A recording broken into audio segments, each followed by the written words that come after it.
Friends, how are you? कैसे हैं आप सब? आशा है कि आप सब स्वस्थ होंगे। आज की हिंदी कक्षा में आप सबका स्वागत है। अब सब बच्चे अपनी उत्थान हिंदी व्याकरण बुक और रफ कॉपी निकाल लीजिए। हमारा आज का विषय है समान रूप बिन अर्थ वाले शब्द। तो बेटा इसे हम श्रुति सम भिन्नार्थक शब्द भी कहते हैं और इंग्लिश में हम इसको पेयर्स ऑफ वर्ड्स भी कहते हैं। हिंदी के बहुत से ऐसे शब्द हैं जो पढ़ने सुनने में एक से लगते हैं, परंतु अर्थ की दृष्टि में उनमें अंतर होता है। अब सब बच्चे अपनी बुक का पेज नंबर 35 निकाल लीजिए। समान रूप बिन अर्थ वाले शब्द। तो बेटा जो शब्द सुनने में और देखने में समान लगते हैं परंतु उनका अर्थ सेम नहीं होता, मतलब उनका अर्थ अलग होता है, उसे हम कौन से शब्द कहते हैं? समान रूप बिन अर्थ वाले शब्द। तो बच्चों अब हम वाक्य के द्वारा इन शब्दों का अंतर जो है वो स्पष्ट करेंगे। जैसे हमारा फर्स्ट वर्ड है अवधि, अ व ध को छोटी ई अवधि, और दूसरा उसके साथ क्या लिखा है? अवधि, अ व ध को बड़ी ई अवधि। जो फर्स्ट अवधि है उसका मतलब है समय। जैसे परीक्षा की अवधि 3 घंटे की है। नेक्स्ट है अवधि एक भाषा का नाम, मुझे अवधि भाषा आती है। तो बेटा अब आप देखो, अब वाक्य के द्वारा इन दोनों शब्दों का जो अर्थ है वह हमारी समझ में आ गया है। नेक्स्ट वर्ड है प्रकार। प्रकार मतलब ढंग, ठीक है। जैसे भारत में कई प्रकार के त्योहार मनाए जाते हैं। क्लियर?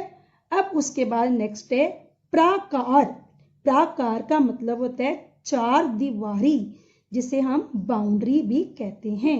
BOUNDARY boundary. जैसे किले की प्राकार पर सैनिक सुरक्षा के लिए तैनात थे। कुल। कुल का अर्थ है वंश मतलब फैमिली, और योग मतलब टोटल। कूल। कूल का मतलब है किनारा। अब देखो कुल का वाक्य हम बनाएंगे, रमेश अच्छे कुल का बालक है। और योग से क्या बनेगा? 2 और 2 का योग 4 होता है। कूल किनारा। नदी का कूल बड़ा सुहावना है। नेक्स्ट है तप। तप मीन्स तपस्या। तप आधा स यो आ। आधे अक्षर की आवाज बोलते समय पहले अक्षर के साथ और लिखते समय पिछले के साथ जुड़ती है। साधु तपस्या कर रहा था। ताप मीन्स गर्मी। सूरज हमें ताप देता है। नेक्स्ट वर्ड देखिए अचार, मतलब पिकल जो होता है, नींबू आम आदि का अचार। माता जी ने आम का अचार डाला। आचार मतलब चाल चलन, करेक्टर। CHARACTER। मनुष्य को अपना आचार व्यवहार अच्छा रखना चाहिए। आदि। आदि मीन्स आरंभ, और ये क्या लिखा है? आदि, ध को बड़ी ई, जिसका मतलब है अभ्यस्त।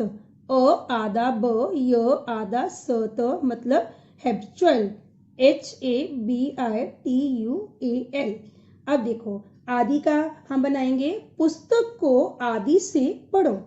आदि मैं झूठ बोलने का आदि नहीं हूं। नेक्स्ट वर्ड है अपकार मीन्स बुरा।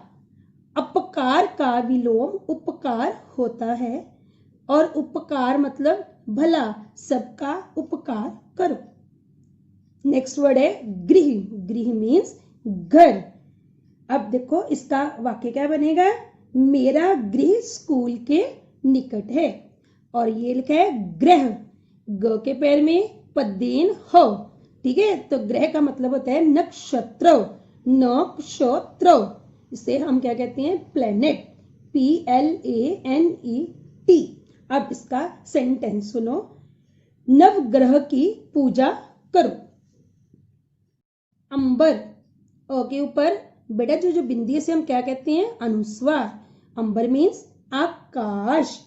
और ये क्या लिखा है, अंबार। अंबार का मतलब होता है ढेर। अब इसका वाक्य देखिए, अंबर मीन्स आकाश, अंबर में काले बादल छाए हैं। अंबार मतलब ढेर, बाग में जगह जगह पत्तों के अंबार लगे हुए हैं। नेक्स्ट अनल, अनल मीन्स आग। और ये लिखा है अनिल, अनिल मीन्स वायु मतलब हवा। अब देखो इसका सेंटेंस हम कैसे बनाएंगे, अनल आग, अनल में हाथ क्यों डालते हो। अनिल वायु, धीमी धीमी अनिल बह रही है। बच्चों, मुझे आशा है कि मेरे द्वारा समझाए गए समान रूप भिन्न अर्थ वाले शब्द आपको समझ आ गए होंगे। अब सब बच्चों ने 1 से लेकर 10 तक समान रूप भिन्न अर्थ वाले शब्दों की दोहराई करनी है और बाकी के शब्द हम अगले सेशन में करेंगे। तब तक के लिए गुड बाय।